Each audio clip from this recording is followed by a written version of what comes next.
नमस्कार मंडळी, स्वागत आहे तुमचं आमच्या चॅनलमध्ये। आवाज महामुंबईचा, शोध बातमीचा, कौल मनाचा। चला तर मग आमचे चॅनल लाईक करा, शेअर करा आणि सबस्क्राइब करा। धन्यवाद। विकसित भारत गॅरंटी फॉर रोजगार अँड आजीविका मिशन योजनेचा शेतकऱ्यांना होणार लाभ। खासदार धैर्यशील पाटील। योजनेतील बदल व होणारे फायदे पत्रकार परिषदेत केले नमूद। ग्रामीण भागात हक्काचा रोजगार मिळवून देणाऱ्या सरकारी योजनांनी स्वातंत्र्योत्तर भारताच्या इतिहासात महत्त्वाची भूमिका बजावली आहे।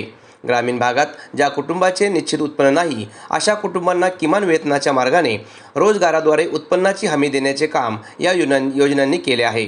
भारताची ग्रामीण भागातील लोकसंख्या शेती आणि शेतीपूरक उद्योगांवर अवलंबून आहे। अशा वर्गाला वर्षातून काही दिवस निश्चित उत्पन्नाची खात्री या योजनांतून मिळते। महात्मा गांधी राष्ट्रीय ग्रामीण रोजगार हमी कायदा 2006 याच उद्देशाने तयार करण्यात आला आहे। या कायद्यात काळानुरूप बदल करण्यासाठी केंद्रातील NDA सरकारने विकसित भारत गॅरंटी फॉर रोजगार अँड आजीविका मिशन 2025 हा कायदा तयार केला आहे। 2047 पर्यंत विकसित भारताचे उद्दिष्ट साध्य करण्यासाठी हा कायदा तयार करण्यात आला असून या कायद्याच्या शेतकऱ्यांना नक्कीच लाभ होणार असल्याचे खासदार धैर्यशील पाटील यांनी पत्रकार परिषदेत नमूद केले। या पत्रकार परिषदेला खासदार धैर्यशील पाटील, खरेदी विक्री संघ चेअरमन रघुनाथ दळवी, बाजार समिती सभापती महादेव मानकर, बाजार समिती उपसभापती नितीन पाटील, बाजार समिती संचालक तथा वाशी सरपंच संदेश ठाकूर, बाजार समिती संचालक प्रफुल्ल पाटील, कमलाकर पाटील आदींसह उपस्थित होते। आवाज महामुंबईचा चॅनलसाठी विनायक पाटील, पेन। गॅरंटी फॉर रोजगार अँड आजीविका मिशन म्हणजेच VBG रामजी या योजनेचे अधिनियमामध्ये रूपांतर करून 2025चा कायदा या ठिकाणी केंद्र शासनानं या ठिकाणी निर्मित केलेला आहे। ज्या योजनेला आपण 1980 साली रोजगार हमी योजना म्हणून आपण ओळखत असू, त्याच योजनेचं अनेक टप्प्यामध्ये होणाऱ्या सुधारणा आणि होणारे बदल आणि आवश्यकतेमध्ये असणारे बदल हे लक्षात घेऊन या अधिनियमाची या ठिकाणी घटना या ठिकाणी केली गेलेली आहे। आणि त्यामुळे VBG रामजी म्हणजेच विकसित भारत गॅरंटी फॉर रोजगार अँड आजीविका मिशन हा कायदा या ठिकाणी अंमलात या ठिकाणी आणलेला आहे।